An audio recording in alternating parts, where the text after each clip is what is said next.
இதுவரை நம்ம ஏடபிள்யூஎஸ்ல இருக்கிற EC2 சர்வீஸை பற்றி ஃபுல்லாக பார்த்துருந்தோம். ஸோ இதுக்கப்புறம் பார்த்தீங்கன்னா ஏடபிள்யூஎஸ்ல இருக்கிற நெட்வொர்க் சர்வீஸ் எல்லாம் பார்க்க போகிறோம்.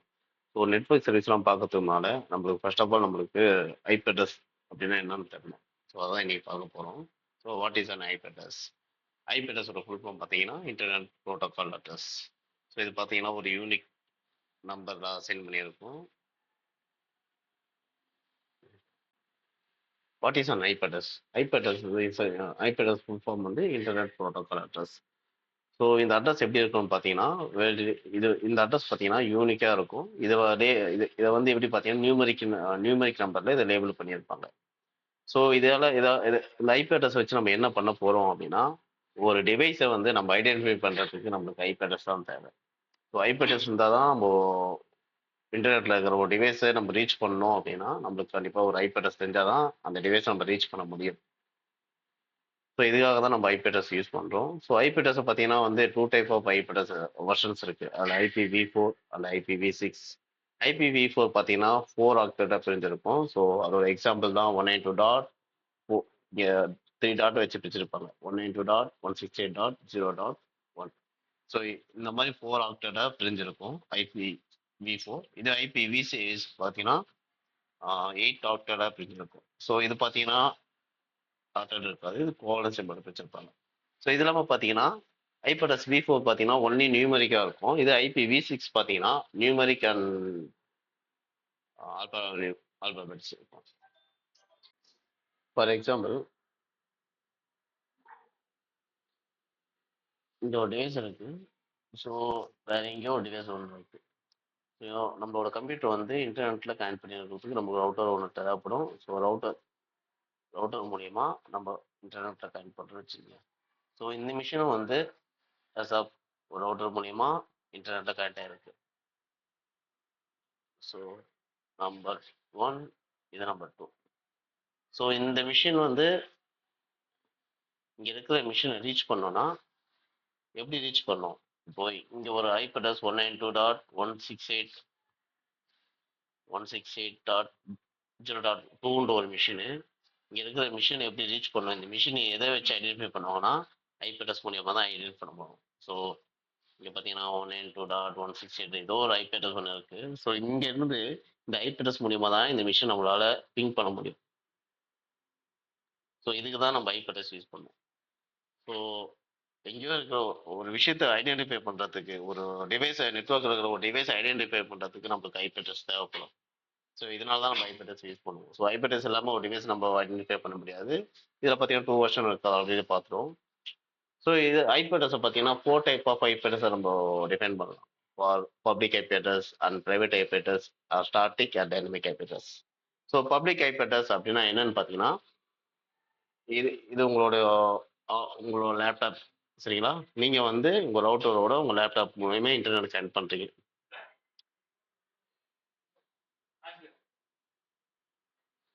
ஸோ இங்க உங்க ரவுட்டர் வந்து இன்டர்நெட் கூட கனெக்ட் ஆகும். ஸோ இந்த இடத்துல தான் உங்களுக்கு ஐபி அட்ரஸ் அசைன் ஆகும். ஸோ இதுதான் பப்ளிக் ஐபி அட்ரஸ் சொல்லுவோம். இதே பிரைவேட் ஐபி அட்ரஸ் அப்படின்னு பார்த்தீங்கன்னா, இன்டர்நெட் இல்லாம உங்களோட உங்களோட ரவுட்டர்ல இருந்து உங்க மிஷினுக்கு ஒரு ஐபி அட்ரஸ் அசைன் ஆகும். ஸோ இதுதான் வந்து பிரைவேட் ஐபி அட்ரஸ் சொல்லுவோம். ஸோ இது பார்த்தீங்கன்னா வந்து உங்களுக்கு யார் ப்ரொவைட் பண்ணுறாங்களோ ஐஎஸ்பி ப்ரொவைடர் அவங்க வந்து இந்த ஐபி அட்ரஸ் கொடுப்பாங்க. இந்த பிரைவேட் ஐபி அட்ரஸ் பார்த்தீங்கன்னா நீங்களா வந்து இந்த ஐபி அட்ரஸை டிஃபைன் பண்ணிக்கலாம். ஒன்று நீங்களா பண்ணிக்கலாம், இல்லை ஆட்டோமேட்டிக்காக டிஹெச்பி மூலிமா ஒரு ஐபி அட்ரஸ் ஜென்ரேட் ஆகும். ஸோ இதுதான் ஸ்டாட்டிக் ஐபி. ஸ்டாட்டிக் ஐபி பார்த்தீங்கன்னா வந்து இப்போ சொன்னது தான், நீங்களா ஒரு ஐபி அட்ரஸ் உங்கள் மிஷினுக்கு வந்து நீங்கள் அசைன் பண்ணீங்கன்னா அது வந்து ஸ்டாட்டிக் ஐபி சரிங்களா? இதே தான் வந்து நீங்களா ஒரு ஐபி அட்ரஸ் உங்களுக்கு வேணும்னு சொல்லி உங்கள் ஐஎஸ்பி கிட்ட இருந்து ஸ்டாட்டிக்காக மாறாமல் ஒரு பர்டிகுலர் ஐபி அட்ரஸ் மட்டும் தான் வேணும் அப்படின்னு நீங்கள் டிஃபைன் பண்ணீங்கன்னா இதுதான் ஸ்டாட்டிக் ஐபி. இந்த இடத்துல நீங்கள் வந்து ஸ்டாட்டிக் ஐபி அசைன் பண்ண முடியும். அதேமாரி உங்கள் மிஷினுக்கும் நீங்கள் ஸ்டாட்டிக் ஐபி அசைன் பண்ண முடியும். இதுவே டைனமிக் ஐபி அட்ரஸ் அப்படின்னு நீங்கள் பார்த்தீங்கன்னா, உங்கள் ரவுட்டர்லேருந்து ஒரு ஐபி உங்கள் மிஷினை ரவுட்டரில் கனெக்ட் பண்ண முடியும், ஆட்டோமேட்டிக்காக உங்களுக்கு ஒரு ஐபி அட்ரஸ் அசைன் ஆகும். இதுதான் டைனமிக் ஐபி அட்ரஸ். ஸோ அதேமாரி தான் வந்து நீங்கள் ஒரு ரவுட்டர் ஒன்று வாங்கியிருக்கிறீங்க, ஒரு ஐஎஸ்பி சர்வீஸ் வந்து உங்களுக்கு கொடுக்குறாங்க அப்படின்னா அவங்களா வந்து ஏதோ ஒரு ஐபியை வந்து உங்களுக்கு அசைன் பண்ணுவாங்க. இதுதான் dynamic IP address. For example இந்த கனெக்ஷன் உங்களுக்கு ஆனால் நீங்கள் வந்து இதை ரிமூவ் பண்ணிட்டீங்க அப்படின்னா ஆட்டோமேட்டிக்காக இன்னொரு புது ஐபி அட்ரஸ் உங்களுக்கு அசைன் ஆகும் டைனமிக்காக. ஸோ இதே மாரி தான் வந்து உங்க மிஷினுக்கு வேற ஒரு மிஷின் நீங்க கனெக்ட் பண்றீங்கன்னா, அந்த மிஷினுக்கு ஆட்டோமேட்டிக்கா ஒரு அவைலபிலிட்டி ஐபி அட்ரஸ் ஜெனரேட் பண்றோம். ஸோ இதுதான் dynamic IP address. Next IP அட்ரஸோட கிளாஸஸ் பார்த்தீங்கன்னா, மொத்தம் ஒரு 5 கிளாஸஸ் இருக்கு. So class A, class B and class C, class D and E. So நம்ம எப்பவும் யூஸ் பண்ணது பார்த்தீங்கன்னா, class A, class B, class C மட்டும் தான் நம்ம இவ்வளோ யூஸ் பண்றோம். இந்த class D and class E, class E பார்த்தீங்கன்னா multi class purpose group of வியூவர்ஸ்க்கு கம்யூனிகேட் பண்றதுக்கு யூஸ் பண்ணுவாங்க. அது இல்லாமல் கிளாஸ் சி பார்த்தீங்கன்னா ரிசர்ச் லைக் ரிசர்ச் பண்றவங்க அந்த மாரி எக்ஸ்பெரிமெண்டல் அந்த மாரி கான்செப்ட்ல வந்து இந்த நேவி அந்த மாரி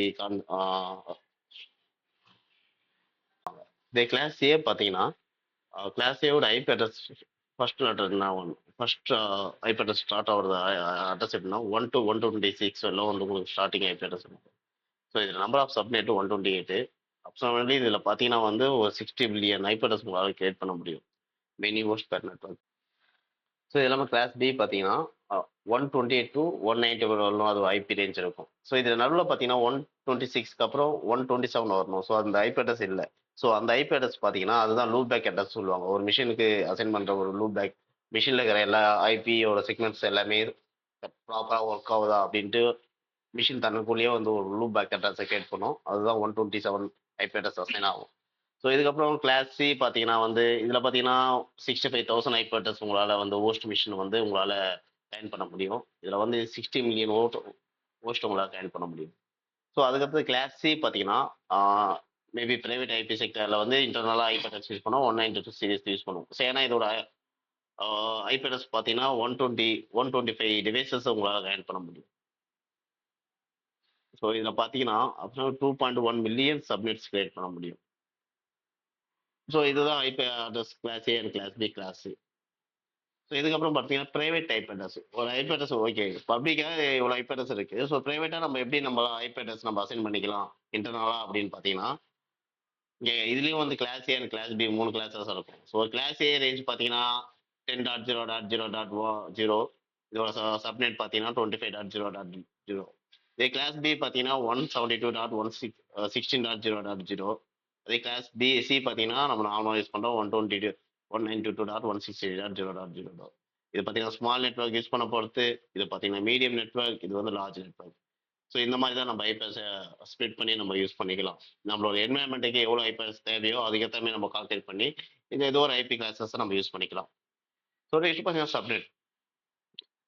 சப்நெட்டை பார்த்தீங்கன்னா வந்து நீங்கள் ஒரு ஐபிஎஸ் இந்த class A class B class ஏதோ ஒரு சீரீஸில் நீங்கள் ஐபிஎஸ் அசைன் பண்ண போறீங்க அப்படின்னு அதை கிளாஸஸ் சூஸ் பண்ணதுக்கப்புறம் ஸோ அதில் வந்து ஒரு 250 டிவைசஸ் அது கூட கனெக்ட் ஆகும்போது ஓவர் த டிராஃபிக் வந்து ஹெவியாக இருக்கும். அதனால வந்து உங்களுக்கு மிஷின் ரெஸ்பான்ஸ் வந்து கம்மியாக இருக்கும். ஸோ இதை ஓவர் கம் பண்ணுறதுக்கு தான் சப்நெட் வந்துச்சு. சப்நெட் வந்து நான் என்ன பண்ணோம்னா ஐபி அட்ரஸை சின்ன சின்ன செக்மெண்ட்டாக பிரிச்சிடும். ஸோ சின்ன சின்ன செக்மெண்ட்டாக பிரிக்கும் போது ஒரு செக்மெண்ட்லேருந்து ஃபார் எக்ஸாம்பிள்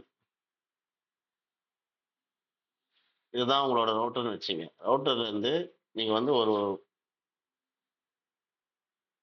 3 சப்நெட் போடுறீங்க. ஸோ இந்த 3 சப்நெட்டில் இதில் ஒரு 10 மிஷின் கனெக்டாக இருக்குது, இதில் ஒரு 10 மிஷின் கனெக்டாக இருக்குது, இதில் ஒரு 10 மிஷின் கனெக்டாக இருக்கும். இதோட ஐபி ரேஞ்ச் வேறையாக இருக்கும், இதோட ஐபி ரேஞ்ச் வேறையாக இருக்கும், இதோட ஐபி ரேஞ்ச் வேற இருக்கும். ஸோ இந்த ஐபி ரேஞ்ச் எல்லாமே டிபெண்ட் பண்ணிக்கிட்டு நீங்கள் ஃபர்ஸ்ட் கிரியேட் பண்ண 192.168.0.1 இதை வந்து இப்போ இந்த செக்மெண்ட்டை டிஃபைன் பண்ணியிருக்கோம். இதோட சப்நெட் எப்படி இருக்குன்னா 192.168.1.0 இந்த மாதிரி இருக்கும். இது 2.0, இது 3.0.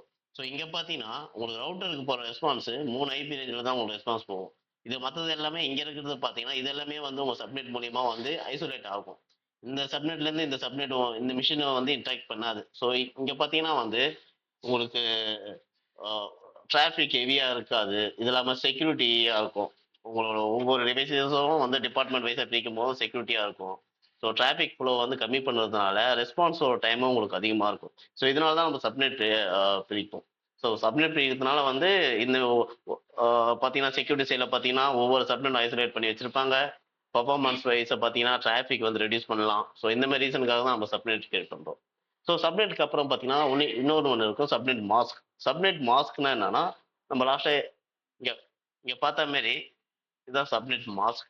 இப்போ உங்களோட ஹோஸ்ட் எது, உங்களோட நெட்வொர்க் பாத் எது, உங்களோட ஹோஸ்ட் பாத் எது அப்படின்ற விஷயத்த டிஃபைன் பண்றது தான் நம்ம சப்நெட் மாஸ்க் யூஸ் பண்ணுவோம். ஸோ இங்க பாத்தீங்கன்னா நெட்வொர்க் பாத் வந்து 125 இங்க ஸ்டார்ட் பண்ற இங்க இந்த டிஜிட் வந்து நெட்வொர்க் பார்த்தோம். இதுக்கப்புறம் வர டிஜிட்ஸ் எல்லாமே ஹோஸ்ட் பார்த்தா இருக்கும்.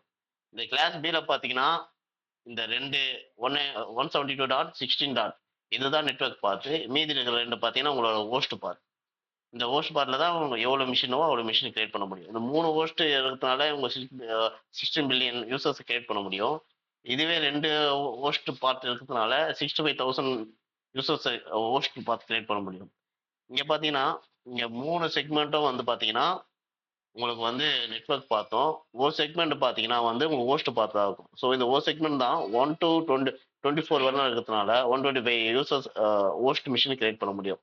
ஸோ இதை பார்த்தோன்னே நம்ம எப்படி ஐடென்டிஃபை பண்றதுக்கு தான் நம்மளோட சப்நெட் மாஸ்க் யூஸ் ஆகுது. இங்க பார்த்தீங்கன்னா 3 ஆக்டேட்டும் 225 இருக்கும். ஸோ 3 ஆக்டேட் 225னால இந்த 3 ஆக்டேட் வந்து நெட்வொர்க் பார்த்தோம். மீதி இருக்கிற 0 பார்ட் மட்டும் தான் ஹோஸ்ட் பார்ட். இதை வந்து நம்ம பார்த்தோன்னே ஐடென்டிஃபை பண்றதுக்கு தான் சப்நெட் மாஸ்க் யூஸ் பண்றோம். ஸோ இதுக்கப்புறம் வந்து ஏடபிள்யூஎஸ்ல இருக்கிற விபிசி நெட்வொர்க் சர்வீசஸ் எல்லாத்தையும் இதுக்கப்புறம் கண்டினியூ பார்ப்போம். ஸோ அதுக்காக தான் வந்து ஃபர்ஸ்ட் ஐபி அட்ரஸை நம்ம பார்த்தா நெக்ஸ்ட் நம்ம ஏடபிள்யூஎஸ் யூஸ் பண்ற விபிசி நெட்வொர்க் சர்வீஸ்லாம் பார்க்கும்போது நமக்கு ஈஸியா இருக்கும்.